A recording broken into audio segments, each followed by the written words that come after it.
the impossible candidate. The Galactic Evaluation Council's Grand Chamber fell silent as Maya Chen stepped through the quantum portal. A sea of alien eyes, some compound, some singular, some not eyes at all, but sensory organs beyond human comprehension, focused on the small human figure entering their sacred testing grounds. The massive amphitheater, carved from a single asteroid and orbiting a dying star, had witnessed the evaluation of thousands of species over millennia. None had ever passed the final test. High Evaluator Zixthal, a crystalline entity whose form rippled with cognitive light patterns, leaned forward on its hovering platform. This is the human representative? The translator rendered its harmonic vibrations into something Maya could understand, but the disdain required no translation. Yes, High Evaluator, confirmed Ambassador Trell, the spindly Arcturian who had fought for humanity's right to attempt the Crucible test. This is Dr. Maya Chen, Earth's candidate. Maya stood straight, her environmental suit gleaming under the chamber's ethereal lighting. At 37, she wasn't what most would expect of Earth's champion average height, fit but not imposingly athletic, with quick, intelligent eyes that darted around the chamber cataloging every detail. Approach, human, commanded Zixthal, its crystalline body fragmenting and reformed as it spoke, a display of computational power that most species found intimidating. Maya walked forward, her footsteps echoing through the chamber. The gravity was slightly off, calibrated to be uncomfortable for her physiology without being debilitating, a small test before the real challenges began. Your species has been part of the Galactic Compact for barely 3 decades, Zixthal stated. Most civilizations spend centuries preparing candidates before attempting the Crucible. Your ambassador's insistence on your participation is premature. With respect, High Evaluator, Maya replied, her voice clear and unwavering. Humans often accomplish the most when others believe we're not ready. A ripple of what might have been laughter or its nearest equivalent passed through the assembled aliens. The Morset delegation, massive arthropoid beings whose exoskeletons could withstand the vacuum of space, clicked their mandibles in clear amusement. The Trollgath attempted the Crucible after only 50 years of interstellar travel. A voice like grinding stones announced from the Morsat section. None survived even the first phase. Their civilization abandoned space travel afterward, too ashamed to face the stars again. Maya said nothing. She knew the statistics. Of the 4,219 species that had attempted the Crucible in recorded history, only 317 had passed even the first phase. Merely 42 had reached the final test. None had ever completed it. Your file is peculiar, Zixthal continued, streams of data flowing across its crystalline surface. Not a warrior, not even primarily a physicist or engineer, though you possess credentials in multiple scientific disciplines. Your primary expertise lies in cognitive adaptation and extreme environment psychology. Yes, Maya confirmed. I specialize in how minds adapt to impossible situations. An odd choice for a physical endurance test, commented a floating cloud of bioluminescent particles, the representative of the collective consciousness known as the Loom Machine. Ambassador Trell stepped forward. The selection process on Earth was rigorous. Over 10,000 candidates were evaluated. Dr. Chen's unique combination of abilities made her our unanimous choice.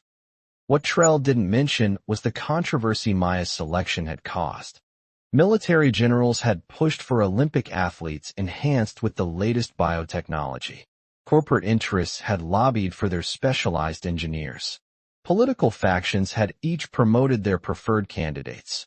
None had expected the selection committee to choose a cognitive adaptation specialist whose most impressive physical achievement was surviving 3 years at a research station in Antarctica during Earth's climate crisis. The testing chamber has been prepared, Zixthal announced. As is customary, you may take a moment to address your ambassador before we begin. Maya turned to Trell, whose large, multifaceted eyes reflected her image back at her. Remember what we discussed, Trell said quietly. The Crucible isn't just a test of survival. It's a test of adaptation. Don't just endure what they throw at you, understand it. Maya nodded. I'm ready. The first human to attempt the crucible, Trell mused. Whatever happens, you've already made history. I didn't come here to make history, Maya replied with a small smile. I came to change it. She turned and walked toward the testing chamber entrance, a perfect circle of darkness that seemed to absorb light rather than merely block it. Zixtal's voice followed her.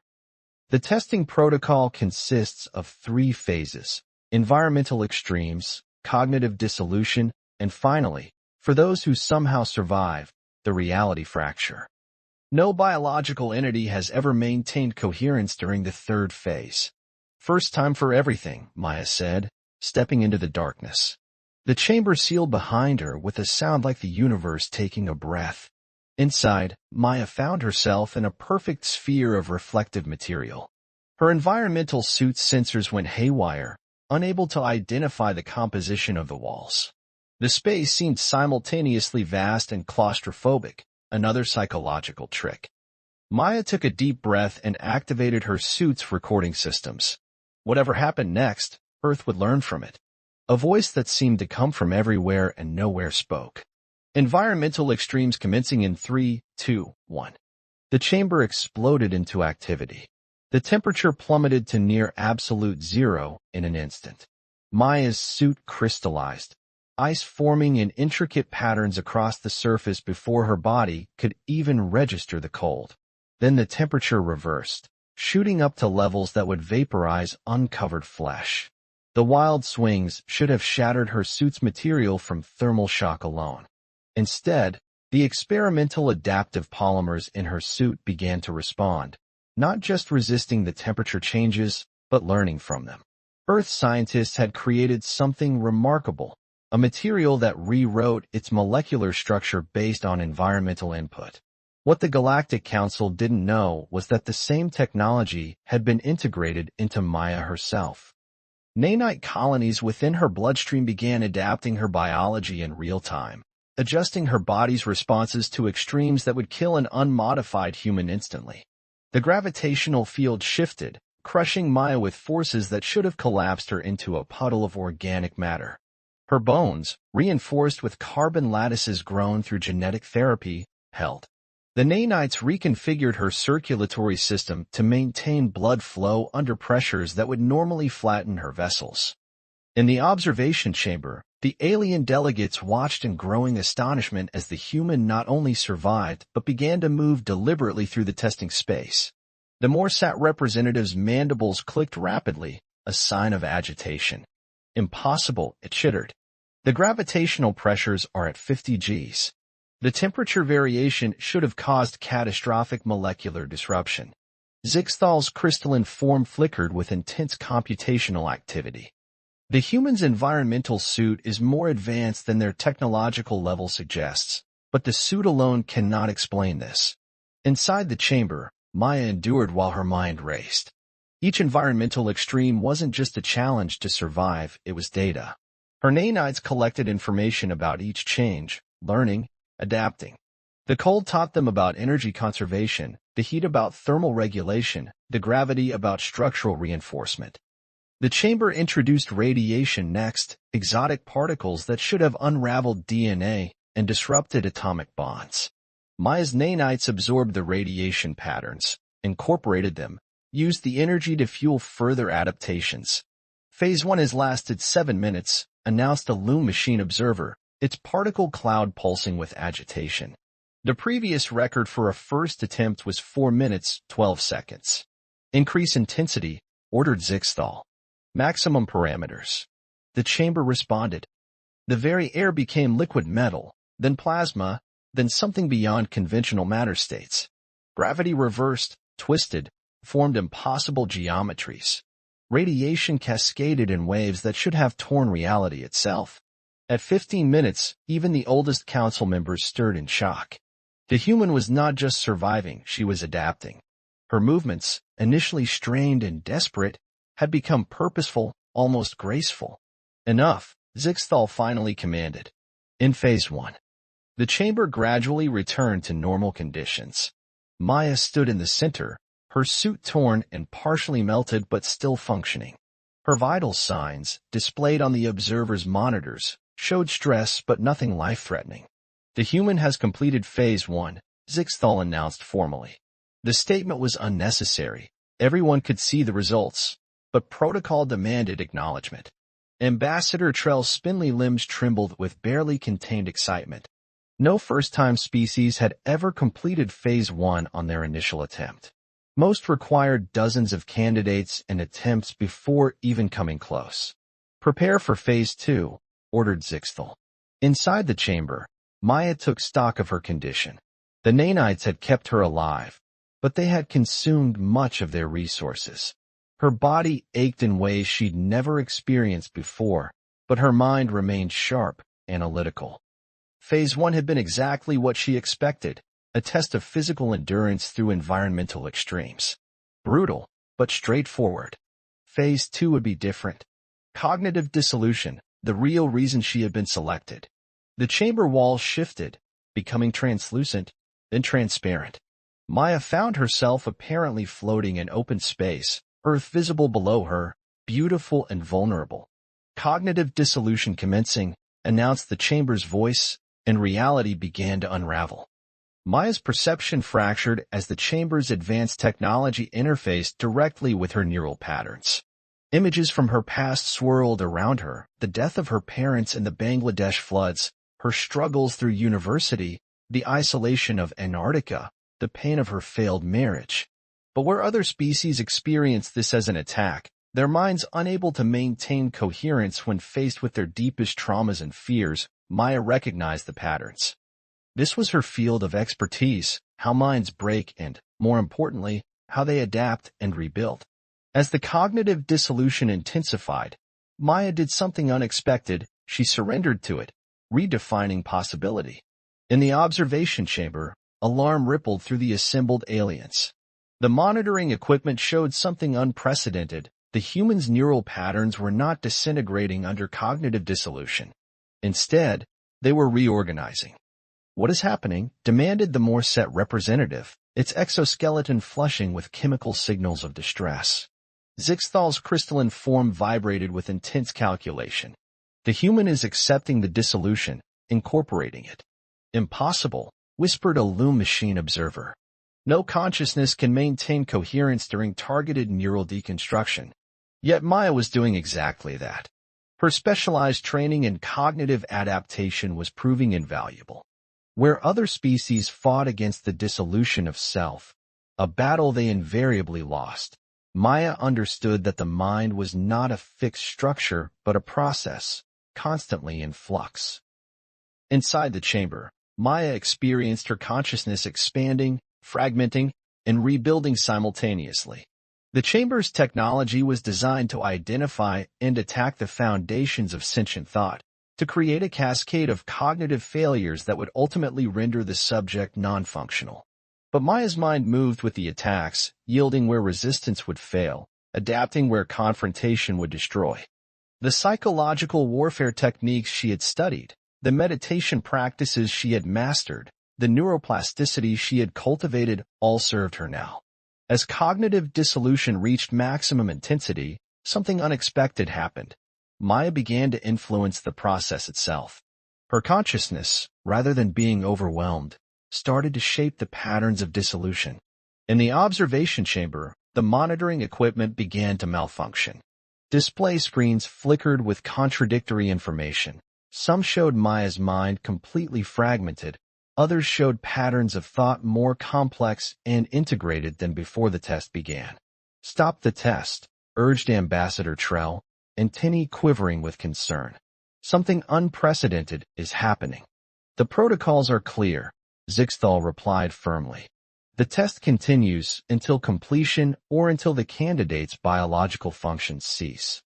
23 minutes into Phase 2, well beyond the survival record, the chamber systems began to stabilize. The screens cleared to show Maya standing calmly at the center, eyes closed, breathing regular. Phase 2 complete, announced the chamber's voice, a note of what might have been surprise in its synthetic tones. A shocked silence fell over the observation chamber. In the entire history of the Crucible, Only 42 candidates had ever reached this point. All had been from species with thousands of years of interstellar development. None had been first-time candidates. Prepare for Phase 3, Zixthal commanded after a moment. Its crystalline form had stilled completely, a sign of intense focus among its kind. Ambassador Trell stepped forward. High Evaluator, I request communication with our candidate before the final phase. Denied, Zixthal responded. No interference is permitted once testing has begun. But no species has ever precisely interrupted Zixthal, and that fact will not change today. Inside the chamber, Maya opened her eyes as the announcement came. Reality fracture commencing in 3, 2, 1. The universe broke. There was no other way to describe what happened next. The fundamental laws of physics, the constants of reality that defined existence itself, began to shift and warp. Cause no longer preceded effect. Distance became meaningless. Time flowed in multiple directions simultaneously. In the observation chamber, the alien delegates watched in fascinated horror. This was the ultimate test, exposing a biological consciousness to conditions where reality itself could not be trusted, where the mind had no stable reference points to cling to. The 42 candidates who had reached this point in the past had all failed in the same way. Their minds, unable to process a reality that defied comprehension, had shut down. Some had entered catatonic states, others had experienced complete neural collapse. A few had simply ceased to exist, their very atoms seeming to lose coherence when their consciousness could no longer maintain a unified concept of self. Maya experienced the reality fracture as a storm of impossibilities. Her body existed in multiple states simultaneously. Her thoughts completed before they began. Sensory input became meaningless as colors had sound. Gravity tasted of memories, and time folded in upon itself. But where other species had desperately clung to their understanding of reality, fighting against the fracture until their minds broke, Maya took a different approach. Her years studying cognitive adaptation had taught her that reality was, at its core, a construct of the mind. She let go, not in surrender, but in transcendence. If reality would not conform to her understanding, she would expand her understanding to encompass this new reality.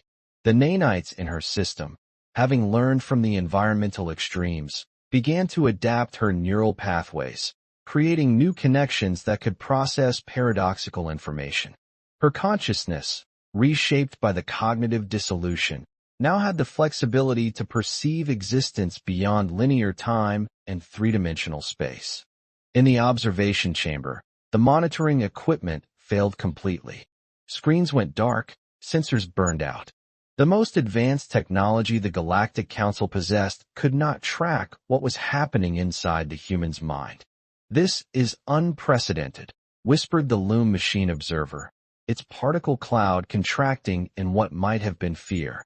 For 7 minutes, and eternity, in the reality fracture, nothing happened.